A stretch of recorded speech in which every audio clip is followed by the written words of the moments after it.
नमस्कार. मी चैत्राली जोगळेकर. कुबेर फाउंडेशनच्या यूट्यूब चॅनेलमध्ये तुम्हा सर्वांचे स्वागत आहे. वेद भोवतालचा हा कार्यक्रम मी तुमच्यासाठी घेऊन आली आहे. यामध्ये आपण सामाजिक समस्यांचा वेध घेणार आहोत, कारण ह्या समस्यांचा आपल्या समाजावर, कुटुंबावर परिणाम होत असतो. याचे निराकरण करताना आपली कशी मदत होऊ शकेल हेही आपण याच्यात बघणार आहोत. आजच्या या भागात आपण अशाच एका विषयावर प्रकाशझोत टाकणार आहोत. तो विषय आहे दत्तक मूल, आगमन आणि संगोपन. हा विषय वरवर दिसतो तेवढा सोपा नक्कीच नाही, पण अवघडही नाही. अनेकांना याबाबत ऐकीव माहिती असते, त्यावरून त्यांचे दत्तक मुलाबाबत गैरसमजही असतात. अशा ऐकीव माहितीवर विश्वास ठेवण्यापेक्षा आपण त्याच्या मुळाशी जाऊन त्याचे बारकावे समजून घ्यायला हवेत. तेच आपण या भागात करणार आहोत. दत्तक बाळ किंवा बाळ ॲडॉप्ट करण्यापूर्वी अनेक गोष्टींची माहिती असणे गरजेचे असते. कित्येक वेळा काय होतं, लोकांच्या मनात खूप प्रश्न असतात की हे जे दत्तक जाण्यासाठी जी मुलं असतात संस्थेत, ती कुठून येतात किंवा त्यांचं पालनपोषण तोपर्यंत कसं होतं, आणि हरवलेली जी मुलं असतात त्यांचं पुढे काय होतं, असे बरेच प्रश्न लोकांच्या मनात असतात. त्याचेही उत्तरं तुम्हाला या काही भागांमध्ये मिळतील. एखाद्या कुटुंबात बाळ जन्माला येण्याची चाहूल जरी लागली तरी सगळं घर कसं आनंदित होतं. त्या आईची अतिशय काळजी घेतली जाते, तिचे डोहाळे पुरवले जातात. एकीकडे असं चित्र असतं तर दुसरीकडे एखाद्या बाळाचा जन्म त्या आईला, त्या घरादाराला नकोसा झालेला असतो. ते बाळ जन्माला येणार आहे हे सुद्धा लपवलं जातं, कारण एकतर ते लादलेलं असतं, अत्याचार झालेला असतो त्या मुलीवरती, किंवा प्रेम प्रकरणातनं दिवस राहिलेले असतात, ॲबॉर्शनच्या पुढे केस गेलेली असते, त्याच्यामुळे जन्म देण्याशिवाय पर्याय नसतो. अशा वेळेस ते बाळ जन्माला आल्याबरोबर त्याला रस्त्यात, बसस्टॉपवर, कचरापेटीतसुद्धा टाकलं जातं. आपण हे बरेचदा ऐकतही असतो की इकडे मूल सापडलं, तिकडे मूल सापडलं. याचा अर्थ संस्थेत येणारी मुलं ही सगळीच अशी अनैतिक संबंधातनं जन्माला आलेली असतात असं नाही. काही वेळेस काय होतं, विधवा स्त्रिया, त्यांना त्या बाळाची जबाबदारी झेपत नाही. अशा वेळेस ते बाळ संस्थेत येतं. किंवा बाळाचा जन्म झाल्यावर आईचा जर का मृत्यू झाला तर त्या बाळाची जबाबदारी घ्यायला वडील तयार नसतात, किंवा कुटुंब त्या बाळाला सांभाळायला तयार नसतं. तर अशा वेळेस असं मूल संस्थेत कडे सोपवलं जातं. काही वेळेस असंही होतं की हलाखीची परिस्थिती किंवा मुलांचे पालनपोषण करण्याची आर्थिक क्षमता त्या कुटुंबाची नसते. अशा वेळेस ते पालक स्वतःहून ते मूल संस्थेत देतात आणि हे सगळं कायदेशीर पद्धतीने होत असतं. जन्माला येणाऱ्या प्रत्येक मुलाला जगण्याचा हक्क आहे. कुटुंबाची, घराची गरज त्याला असते. पण दुर्दैवाने कित्येक बाळांच्या नशिबी हे सुख नसते. ते त्याला मिळवून देण्यासाठी आपण पुढाकार घ्यायला पाहिजे. अशा मुलांकडे बघण्याचा दृष्टिकोन आपण बदलायला हवा. आपण अनेकदा पेपरला हरवलेल्या मुलांचे फोटो पाहतो, की ते कुठे सापडलं, कोणत्या संस्थेत आहे ही माहिती पाहत असतो. पोलिसांकडून त्यांची चौकशी सगळी सुरूच असते. मुलं मोठी असतील तर त्यांच्या बोलण्यातून काही माहिती कळू शकते. पण बाळ अगदी जर का लहान असेल, काही दिवसांचं, तासाचं असेल तर काही कळणं शक्यच नसतं. पेपरची जाहिरात पाहून जर पालक आले तर त्यांची खातरजमा करून ते मूल त्यांच्याकडे सोपवलं जातंही. पण कोणीच आले नाही तर मात्र कायद्याने ते बाळ निराधार समजले जाते. एखादं बाळ किंवा लहान मुलगा मुलगी सापडल्यापासून साधारण 2 ते 3 महिने ही प्रक्रिया सुरू असते. अगदी लहान मोठी मुलं कोणी सापडली तरी त्याला आपण जवळच्या पोलीस स्टेशनमध्ये नेऊन द्यायला पाहिजे. कारण काही वेळेस त्या बाळाच्या किंवा त्या मुलाच्या हरवल्याची तक्रार तिथे दाखल झालेली असते.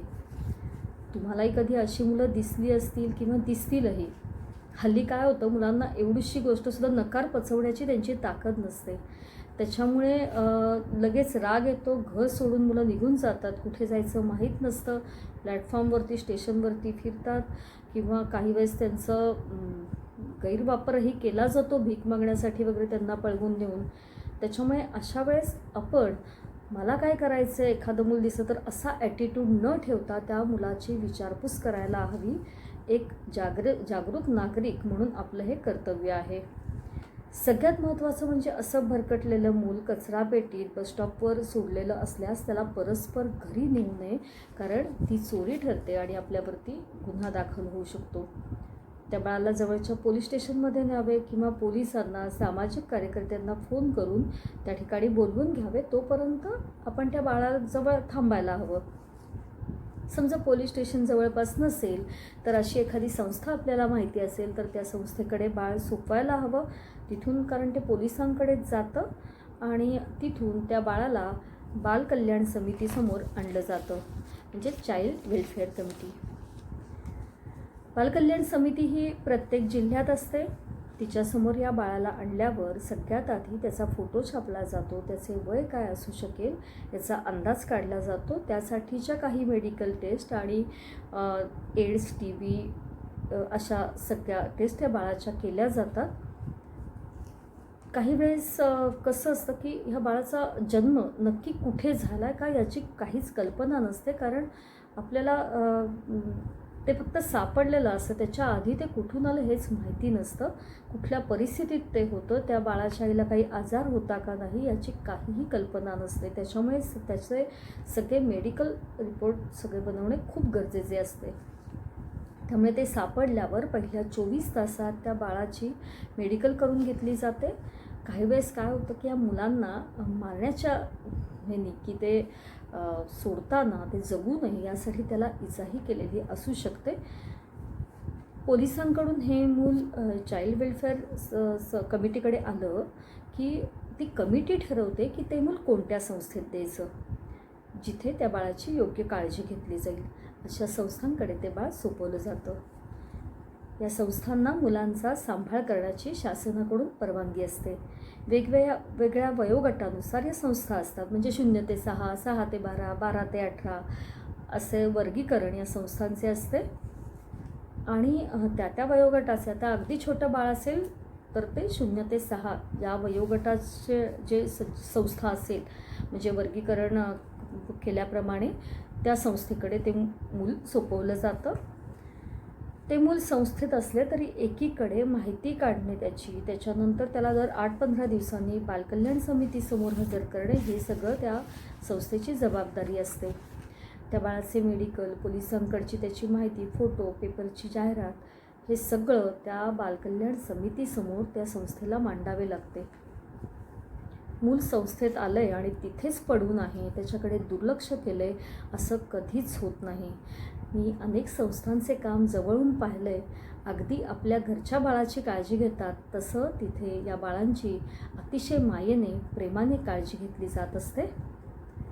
एकदा का त्याचा ठावठिकाणा लागत नाही हे कन्फर्म झालं की ते बाळ ॲडॉप्शनसाठी म्हणजे दत्तक प्रक्रियेसाठी पुढे जातं. ज्या संस्थेत ते बाळ असतं तिथे त्याच्या खाण्यापिण्याच्या वेळा, त्याच्या झोपण्याच्या वेळा, औषध पाणी सगळं अगदी आपण आपल्या बाळाचं घरी करू तसंच केलं जातं. त्याला काही आजार असेल तर त्यासाठीची मेडिकल ट्रीटमेंट जी गरजेची असेल तर तीही त्याला तिथे दिली जाते. हे सगळं झालं की ते बाळ दत्तक जाण्यापूर्वी त्याची परिस्थिती काय असते हे आपण आत्ता बघतोय. पण त्याच वेळेस ज्या पालकांना मूल दत्तक घ्यायचे त्यांची पण काही जबाबदारी असते की जी बघणे अत्यंत गरजेचं आहे. सगळ्यात महत्त्वाचं म्हणजे एक बाजारात जाऊन भाजी आणावी इतकं सोपं संस्थेत जाऊन बाळ आणणं नसतं. कित्येकांना वाटतं संस्थेत गेलं, मूल निवडलं की मला ते लगेच घरी घेऊन येता येईल, तर हा खूप मोठा गैरसमज आहे. तसं काहीही नसतं.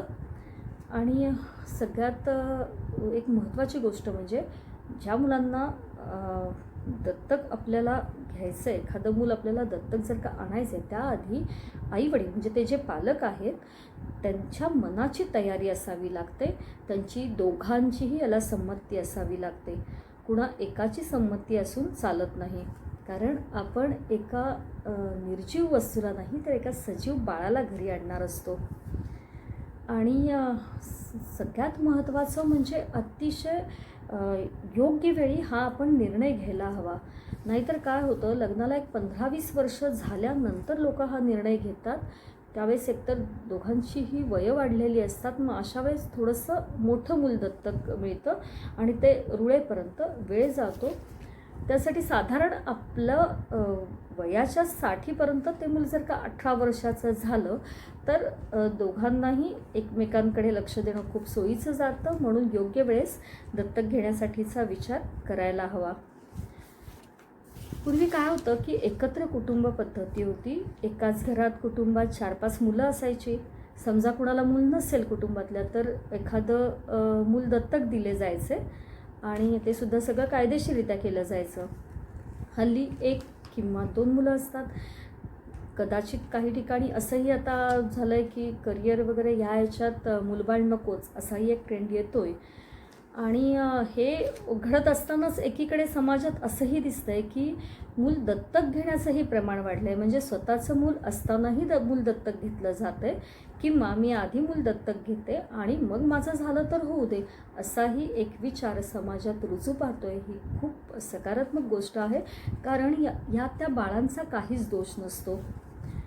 एकदा दत्तक घ्यायचं ठरलं की त्यासाठीची जी प्रोसिजर आहे ती खूप मोठी असते. ती लवकर सुरू करावी लागते. कारा म्हणून जी एक बॉडी आहे जी या सगळ्या संस्थांचा कारभार बघते. तिथे फॉर्म भरून वगैरे ही प्रोसिजर करायची असते. त्याच्याबद्दलचे सगळे डिटेल्स मी पुढच्या भागात सांगेनच. काही वर्षांपूर्वीपर्यंत असं होतं की एखाद्या संस्थेत तुम्ही गेलात की तिथे तुम्ही अर्ज भरून द्यायचा आणि मग ती संस्था तुम्हाला कळवते की असं बाळ तुम्हाला दाखवलं जातं आणि मग त्याच्यापैकी एक बाळ तुम्हाला निवडता येतं. पण आता सगळं हे काराकडनंच चालतं आणि त्यासाठी खूप गोष्टींची पूर्तता करावी लागते. खूप पेपरवर्क असतं. सगळ्यात महत्त्वाचं म्हणजे एकदा तुमचा विचार झाल्यावर तुम्ही जर का लवकर सुरुवात केली तर तुम्हाला कमीत कमी 1 ते 1.5 वर्ष ह्या सगळ्या प्रोसिजरला लागतो. म्हणजे तुम्ही तिथे काराला रजिस्ट्रेशन केल्यापासून ते मूल तुमच्या घरी येईपर्यंत 1 ते 1.5 वर्षाचा कालावधी लागतो. या सगळ्यात महत्त्वाचं असतं म्हणजे पेशन्स. कारण तिथेही वेटिंग लिस्ट असते आणि तोपर्यंत तुमची मानसिक तयारीही झालेली असते. मला वाटतं ज्यांना मूल दत्तक घ्यायचे आहे त्यांना याची पुरेशी कल्पना आलीच असेल. त्यासाठी कुठली कागदपत्रं लागतात, काय लागतात ते आपण पुढच्या भागात पाहणारच आहोत. तोपर्यंत निरोप घेते.